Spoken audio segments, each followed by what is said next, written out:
छत्तीसगढ़ की राजधानी रायपुर में राज्यपाल से बीजेपी का प्रतिनिधिमंडल मिलने पहुंचा है। कोरोना की स्थिति को लेकर चर्चा राज्यपाल से करेंगे बीजेपी के तमाम नेता। बढ़ते संक्रमण को लेकर सरकार की शिकायत भी करेंगे। नेता प्रतिपक्ष धर्मलाल कौशिक और बृजमोहन अग्रवाल राजभवन पहुंचे हैं। तस्वीरें राजभवन की आपको दिखा रहे हैं, जहां रायपुर सांसद सुनील सोनी भी पहुंच चुके हैं। नेता प्रतिपक्ष धर्मलाल कौशिक पहुंच चुके हैं। पूर्व मंत्री बृजमोहन अग्रवाल यहां पहुंच चुके हैं। बीजेपी का एक डेलीगेशन जो राज्यपाल से मुलाकात करने पहुंचा है। राज्यपाल से मुलाकात कर प्रदेश में कोरोना की स्थिति की जानकारी भी देंगे। साथ ही कल प्रधानमंत्री से राज्यपालों की चर्चा होने वाली है, जिसमें छत्तीसगढ़ को लेकर भी अहम चर्चा होगी। अपनी सरकार से राज्यपाल ने पूरी जानकारी दी है। मुख्यमंत्री भूपेश बघेल से फोन कर बातचीत कर प्रदेश में व्यवस्थाओं का जायजा लिया है और पूरी जानकारी जुटाई है। विपक्ष के नेता भी राजभवन पहुंचकर राज्यपाल को जानकारी देने वाले हैं। आज लोग भटक रहे हैं, भर्ती नहीं हो पा रहे हैं और ऐसे स्थिति में पूरे प्रदेश की स्थिति भयावह स्थिति हो गई है। ये सरकार केवल बयानबाजी करने में लगी हुई है, केवल आरोप लगाने में लगी हुई है, लेकिन व्यवस्थाएं जो खड़ी करनी है, व्यवस्थाएं खड़ी करने में सरकार असफल है। न ये किसी से चर्चा करना चाह रही है, न किसी से वार्ता करना चाह रही है। आप देख रहे हो कि शमशान घाट में जलाने के लिए जगह नहीं है। ये छत्तीसगढ़ में जो भयंकर स्थिति है, भयावह स्थिति है, इस बात से अवगत कराने के लिए और आवश्यक चर्चा इस दिशा में कदम उठाने के लिए आज महामहिम राज्यपाल से भारतीय जनता पार्टी के प्रतिनिधिमंडल मिल रहे हैं। तो प्रतिनिधिमंडल पहुंचा है। नेता प्रतिपक्ष का ये कहना है कि छत्तीसगढ़ में स्थिति विकराल है, जहां कोरोना मरीजों के शव जलाने के लिए भी जगह कम पड़ रही है और ये महामारी जो भयावह स्थिति लेती जा रही है। इस वक्त आम जनता का भी सहयोग बेहद जरूरी है। ऐसे में राज्यपाल से बातचीत करने पहुंचा है बीजेपी का प्रतिनिधिमंडल। प्रदेश में अव्यवस्थाओं की भी जानकारी देंगे और जो सुझाव हैं वो भी बीजेपी के नेता राज्यपाल को देने जा रहे हैं।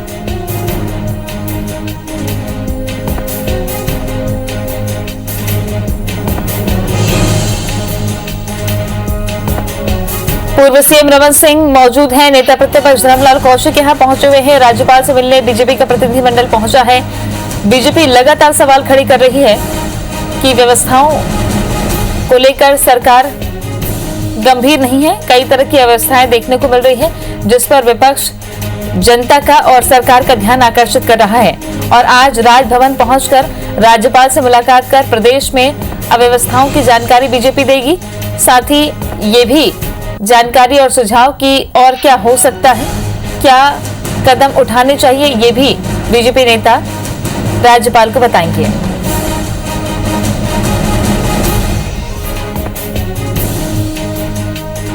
बढ़ते संक्रमण को लेकर सरकार की शिकायत भी करने वाले हैं। जैसा कि नेता प्रतिपक्ष को अभी आपने सुना, उनका कहना है कि प्रदेश में हालात बेकाबू हो गए हैं, शवों को जलाने के लिए जगह नहीं बच रही है, संक्रमण लगातार बढ़ रहा है, जिसके पीछे उन्होंने राज्य सरकार की व्यवस्थाओं को जिम्मेदार माना।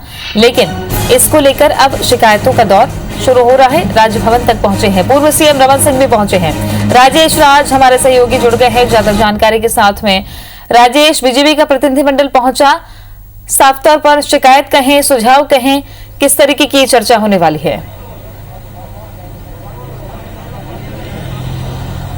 जी बिल्कुल तृप्ति, अभी आपने तस्वीरों में देखा बहुत सारे बीजेपी नेता राजभवन पहुंच चुके हैं, कुछ और पहुंचने वाले हैं, जिसमें धर्मलाल कौशिक यहां पे पहुंच चुके हैं, विष्णु देसाई हैं प्रदेश अध्यक्ष, वो पहुंचे हैं, पूर्व मुख्यमंत्री रमन सिंह पहुंच चुके हैं, बृजमोहन अग्रवाल भी पहुंच चुके हैं और भी कुछ और लोगों की पहुंचने की यहाँ पे सिलसिला जारी रहेगा। बात करें तो जिस तरह से प्रदेश में कोरोना बेकाबू होता जा रहा है और जिस तरह से संक्रमण के साथ साथ मौत का आंकड़ा बढ़ता जा रहा है, सबसे बुरी बात यह है कि लोग बीमार होकर के तड़प रहे हैं अस्पतालों के बाहर, उनको बेड नहीं मिल रहा है, ऑक्सीजन की किल्लत हो रही है, दवाई जो रेमडेसिविर से लेकर के दूसरी दवाइयां हैं उसकी किल्लत हो रही है। तो तमाम स्थिति को लेकर के अब विपक्ष एक तरीके से सरकार को कटघरे में खड़ा कर रही है और इसके पहले भी बयानों के जरिए, चाहे वो ट्विटर वार के जरिए हो, सरकार पे निशाना साधा गया है और अब जाकर के बीजेपी के तमाम बड़े नेताओं का एक प्रतिनिधिमंडल आज राजभवन पहुंचा है। राज्यपाल से मुलाकात करेंगे तमाम लोग और प्रदेश में कोरोना की जो भयावह स्थिति है उसको सामने रख करके वो हस्तक्षेप करने की मांग कर सकते हैं या फिर सरकार को कुछ निर्देश देने की बात कर सकते हैं। जो हमारी बातचीत हुई कुछ नेताओं से और उनकी भी मंशा यही है। 2-3 बड़े पॉइंट्स है जिस पे बीजेपी इस मुलाकात में राज्यपाल का ध्यान आकृष्ट कराने की कोशिश करेगा। पहला तो ये कि तैयारियां बहुत ही अधूरी है, 10-10 हजार से ज्यादा केस आ रहे हैं प्रदेश में, लेकिन जो तैयारी है वो उस मुकाबिल काफी बिल्कुल नहीं है। राजधानी की बात करें, बेड की बेहद कमी है, ऑक्सीजन की बेहद कमी है, आईसीयू की बेहद कमी है, दवाइयां, टेस्ट, नर्सिंग स्टाफ, ये तमाम ऐसे कमजोरियां हैं या कमियां हैं जिसके चलते लोगों की जाने जा रही हैं। तो इन तमाम मुद्दों पे इंटरवीन करने की मांग कर सकते हैं बीजेपी नेता और साथ साथ में उन फंड्स का भी हिसाब पूछ सकते हैं जो करीब 800 करोड़ रुपए का कोरोना से करीब साल भर में राज्य सरकार के पास आया है। तो उन पैसों का हिसाब क्या है, क्यों नहीं वो पैसे खर्च किए गए कोरोना के इंफ्रास्ट्रक्चर मजबूत करने के लिए ताकि लोगों का इलाज मिल सके। तो ये वो तमाम मुद्दे हैं जिसको लेकर के प्रतिनिधिमंडल अभी राजभवन में पहुंच चुका है। मुलाकात होगी, बातचीत होगी, जब वो लौटेंगे आगे आएंगे बताएंगे कि उस पर राज्यपाल ने उस पर क्या कुछ फैसला किया या फिर क्या कुछ आगे कदम होगा, ये साफ हो पाएगा। लेकिन इतना तय है कि महामारी और विकराल स्थिति के बाद अब विपक्ष पूरी तरह से एक तरह से सरकार को जिम्मेदार ठहराते हुए उस पर दबाव बनाने की कोशिश कर रहा है। जी नजर बनाए रखिएगा राजेश। फिलहाल शुक्रिया आपका जानकारी के लिए। तो पहुंच चुके हैं बीजेपी नेता, अंदर राज्यपाल से उनकी मुलाकात हो रही है।